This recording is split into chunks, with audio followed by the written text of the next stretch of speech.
Ayan, good morning everyone. So ito na naman po ang inyong abang lingkod, Lorny TV. At ngayon po ay magbibigay po tayo muli ng update dito po sa ating dream house. So ayan na nga po, today is Thursday, June 18. Napakabilis po ng panahon, no guys. June 18 na, kalagitnaan na ng taon. And kalagitnaan na ng buwan ng June 18. So napakabilis ang panahon. So hindi natin mamamalayan, Pasko na naman, Pasko na naman.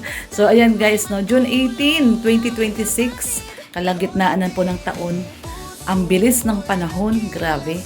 So anyway, ngayong araw po ng Thursday morning ay magbibigay po tayo ng konting update dito sa ating dream house. At syempre, no, interviewin natin si Red Noveno dahil nakakapagsalita na siya guys, no. Hindi na maga yung kanyang ngipin at yung pinabunot niya kahapon ay okay na rin, no? Nag-stop na rin yung pagbi-bleed. At yun, kaninang umaga paggising niya mga 7 a.m. Aga kami nagising. Ay okay naman na siya, nakakakain na rin siya ng maayos. Actually kagabi nilutuan ko siya ng may sabaw, no? Sinigang na liempo, yung niluto natin. At yun, nakakain na siya ng maayos kasi kagabi medyo hindi pa siya masyadong makakain kasi dumudugo pa talaga yung binunot niya na ngipin sa kanya. So ngayon medyo okay na siya, kaninang umaga maayos na yung pagkain niya. Kaya ayan, tatanungin natin siya guys. Pero bago yan, syempre mag time check muna tayo. Ayan, 9:05, no guys, 9:05 time check. Syempre nakapag-almusal na po tayo kanina. Ayan, at ito, naayos na rin natin yung ating higaan. Ayan, paggising natin sa umaga, naayos ka agad natin yung ating higaan. Siyempre, ayan dito, binubuksan na natin yung pagkagising sa umaga. Binubuksan namin yung bintana para may pumasok na fresh air. Ayan. Pag sa gabi, nag-aircon kami ni Red, pero sandali lang, naka-timer lang po yan ng 4 hours. Ayan, tina-timer lang namin ng 4 na oras. Automatic yan pag after 4 hours, malamig pa, no? Malamig pa rin yung singaw ng hangin kahit nakapatay na yung aircon. So, paggising natin ng alas 7, alas 8, binubuksan ko na tong bintana. Katulad ngayon, alas 9 na pasado. Yan, past 9 na. So, yan, fresh air na, guys. Tignan nyo, oh, malakas yung hangin, no? Diba? Grabe yung hangin dito, malakas, no? At, syempre, ito yung ating harap. Inilipat ko dito guys yung yung aming coffee table ni Red kasi paghapon umuulan dito, dati kasi nandun yan itong ating coffee table. Ito ngayon minsan paghapon umuulan, pag ganito yung ulan nandun, nababasa siya doon, baka kasi magtikal yung kahoy, kaya nilipat namin dito sa tapat ng bintana natin. At sayang kasi matagal na tong coffee table namin na to, nasa magang pa kami. So, yan. Kaya dinikit ko siya dito. Hindi na siya naaabot ng ulan. So, anyway guys, sa mga nag-inquire po, no, may mga nag-inquire na po sa ating van. Ito yung ating van po ay, yan na nga, no, for sale na siya. Sa mga interested, may mga nag-PM na sa atin. So, PM lang po, no, PM is the key. Napakaganda po itong van na to. Hindi po to gamit na van. No, hindi siya gamit na gamit. At talaga namang good for, for family. No, family use, mga malaking pamilya. Yan. Kasi marami po kayong pwedeng maisakay diyan, no? Sa mga may gusto po, no, PM me, pero may mga interested na, may mga nakausap na rin ako. So, hindi po masyadong gamit tong van na to kasi sa totoo lang, ito binili talaga namin to para sa pang-negosyo talaga, pang-business, no? Ipapasok ko siya sana na service po siya ng isang Pogo company. Yung friend ko, no, yung kaibigan ko na nagtatrabaho sa Pogo, siya yung nagsabi sa akin na, yun nga, kung may van daw kami, ipasok namin. So, yan, kaya tayo bumili ng Nissan Urban. But anyway, hindi natuloy kasi nagka-problema yung mga Pogo dito dati sa Pinas. At wala pala silang mga permit to operate. So, anyway, so yan guys, ang ating update dito sa ating dream house. At mamaya, ayan, lalabas na tayo. Yan, labas na muna tayo para... Yan, ito yun. Ting umaga yan, inaano ko tong ating, ino-open ko talaga siya guys. Ino-open ko siya para may fresh air na pumapasok. No? So, ayan. 9:08, time natin 9:08. Tapos ito yan, binubuksan ko rin to, tong sa side na to. Ayan, dito yung side na to. Yan, dito yung sa side nila Tupper. Nilipat na ni Red dito yung mga, ano niya, manok niya. Mga native po niyang manok. Napakaingay nitong mga manok na to. Ayan guys, so sa gilid. Pag umaga, yan ang nanggigising sa atin. Yan ang ating alarm clock. Maingay siya, maingay yung inahin. Pag nangingitlog yung inahin, maingay. So yan, open yung ating mga bintana. Ino-open ko para may fresh air tayo. So patayin ko na muna yung electric fan. Kasi mainit talaga dito sa kwarto pag walang aircon. Kasi yung araw kasi guys, dito talaga nakatutok dito yung araw. Kaya yung mga halaman doon, no, mga namatay yung mga halaman. Grabe. So anyway guys, ayan, labas tayo at kamustahin po natin si Red Noveno. Kanina okay na siya eh. Kumain na siya, nakakain na siya ng maayos. So ayan o. Yun o. Next naman. Relax. Relax na relax ang ating Red Noveno. Kamusta na, sir? Sir, kamusta na? Ayo. Okay ka na, sir? Okay kayo. Okay ka, ayo? Yung bunot mo, okay na? Hindi na maga? Hindi na?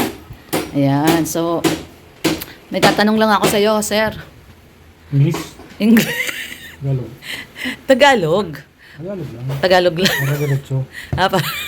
Pag English, English may hang. may hang. Isip pa ba? Isip. Oo. So, pag Tagalog, dire-diretso. So, Tagalog na lang po, sir. Gusto niya Tagalog. So, Tagalog. So, ayan. Kasi napansin ko na kaninang umaga, okay ka na, masigla ka na, nakakain ka na ng maayos. Kasi nga, yung nagpahirap sa'yo ng ilang linggo halos, tagal, no? Tagal, Manila pa yan. Manila pa, di mga more than 1 month na. Nasa Manila pa tayo eh, no, nung namaga. Pala yung ngipin pagka naapektuhan yung ugat. Yun yung sabi ng doktor, no? Once na yung ugat yung naapektuhan, talagang Diretso dito. namamaga. Sa puno. So, yun ang nadali doon yung ugat. Yung nerve. Yup. Oo, nerve. Kasi ako nga, kaya ako kinukwento ko sa'yo, di ba, na ako kasi ano na to, yung nung nasa Germany ako, nagpa-root canal ako. Yun yung ginagawa ng mga dentista pag root canal. Pinapatay nila yung mga nerve. Ano ba yung root canal na yan? Yan yung tinatapalan ng napkin. Root canal, tinatapalan ng napkin? Ibang kanal yun. Ano yun? Daanan ng mga bata yun, yung kanal na yun. Ayan. Bastos ka talaga. Anyway, yung kanyang ngipin po, ang explanation ng dentista ay tinamaan yung nerve niya, kaya namaga. So, yun yung nadali. So, ngayon, okay na. Nabunot kahapon.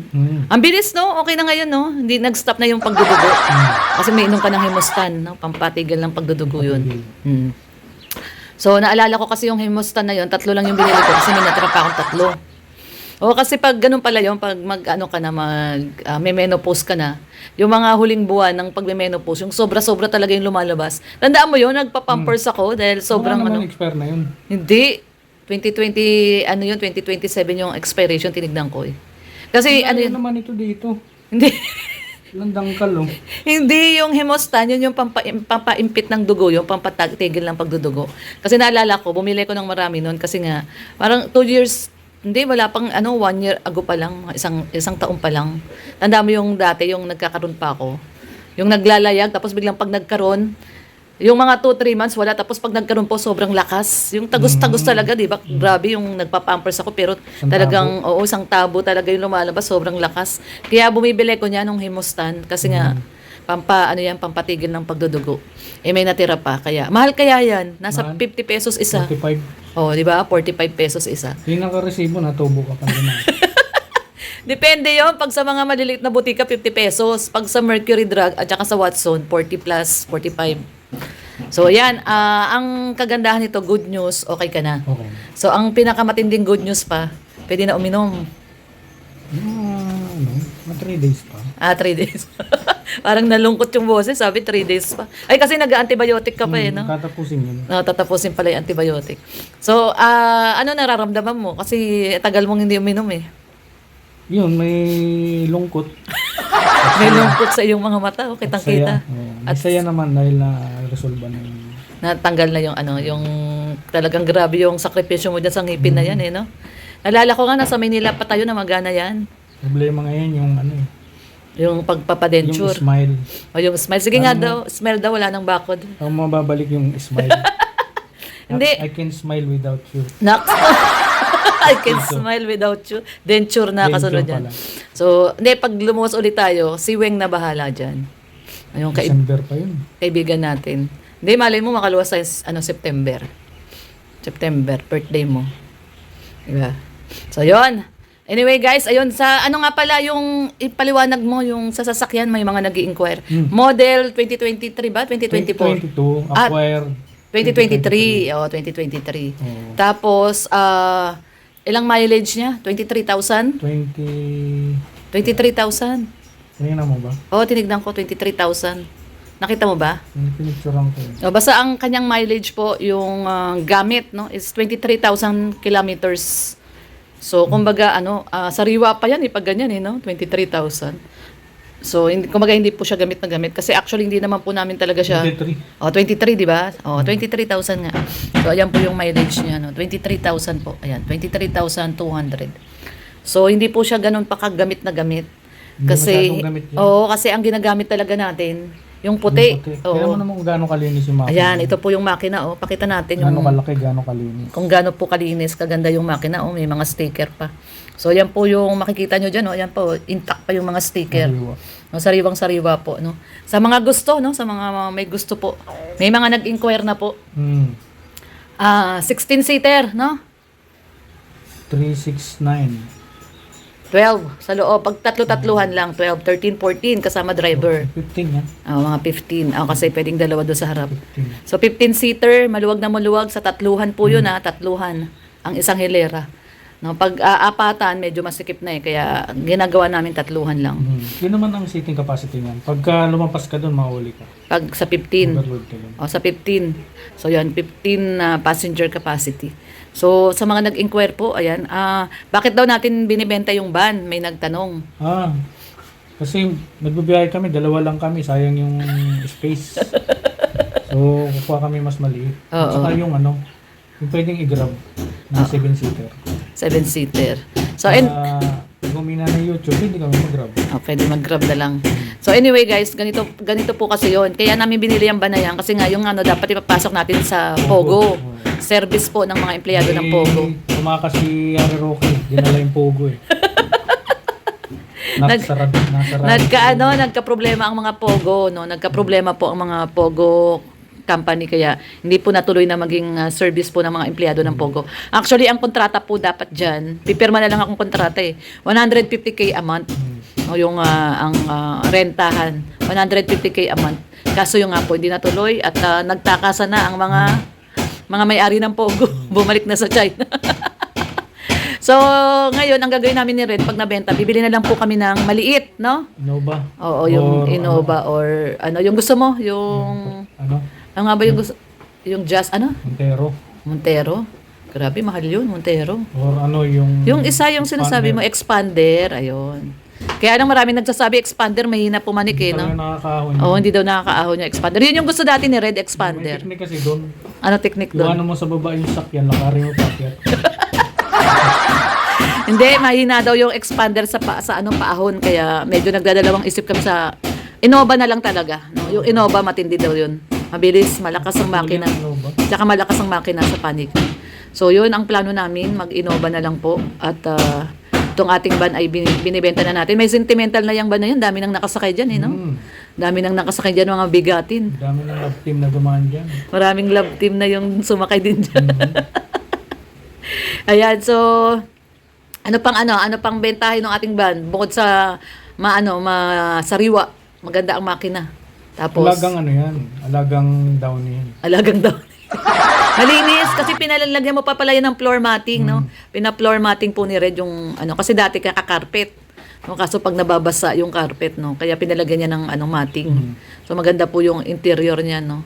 Doon sa exterior, meron lang kayong konting papagawa ng konti dahil medyo may konting mga may konti lang mga syempre minsan di naiiwasan scratch konting mga scratch lang. Makukuha naman yan sa Kaya sa buffing. No, makukuha sa buffing. Or bago natin ibigay, pa-buff na rin natin, no, para makinis na makinis. So ayan, sa nag-inquire, ayan, thank you so much, nakausap ko na kanina. At yun, konting buffing lang po, no, para kuminis yung labas. Sa loob, walang problema, ang ganda po ng loob niyan. So yan, salamat po sa mga nag-i-inquire. Sana natin, no, mailabas ngayong taon na to, no, at makabili kami ng medyo maliit lang. Anyway, sa panghakot naman may van pa tayo, isa yung puti. Yung pangharabas talaga yun. No? Matinding pangharabas yun. So, ayan guys. Ngayon, ipasyal ko po kayo muli dito sa ating dream house. Konting ano lang po, konting pasilip. May bubuyog. May nakapasok na bubuyog, daddy. So, ayan. Ito yung isang kwarto. Hindi ko siya masyadong pinapakita kasi marami pa rin po mga tambak-tambak. May naging kwento sa akin dyan. Saan? Yan. Dito sa kwarto? May nag-post daw ng room for rent. Room for Sabi ko, wala naman kami pinapost eh. May nag-post na ng room for rent. Baka sa Maynila yun. Tingnan mo, pasaway ka talaga. Baka sa Maynila yun. Ayan guys, kasi yung mga ibang gamit namin na galing ng Maynila, ayan, nilagay ko muna dyan kasi yung 2 kwarto doon sa Maynila, pinaayos nga po namin. Pero yung mga tambak, dinala namin dito ng konti, yung ibang gamit. So ayan yung ating dream house. Siyempre ito yung ating kitchen. Ayan yung ating bar. Yung mga baso pala nilagay doon ni Red Dobeno. Hindi ko napapakita. Yung binigay ni Insan Unica. Ayan guys. So yung mga magagandang baso. Ayan mga crystal glass. Ayan yung anong tawag dito? Kopita, daddy, no? Kopita. Ayan mga yung mga kopita. Mga crystal glass. Ayan, ito yung beer glass. Yung mga beer mug. Ayan, beer mug. Ayan. Dito pala nilagay ni Red Noveno sa taas. So marami kasi tayong mga dinalang gamit natin guys galing sa Manila. Kaya napuno itong isang kabilang kwarto. Anyway, ito yung ating kusina. Ito. Ayan, buksan natin yung ating ilaw. Ayan yung ating magandang ilaw. At ito nagluto. Ito pala yung niluto ko kagabi guys. No? Nagluto tayo ng sinigang na baboy kagabi. Ay! Yes! Anong gusto mo? Ito. Ay, nahulog. Ito guys yung niluto ko sinigang. Pasok!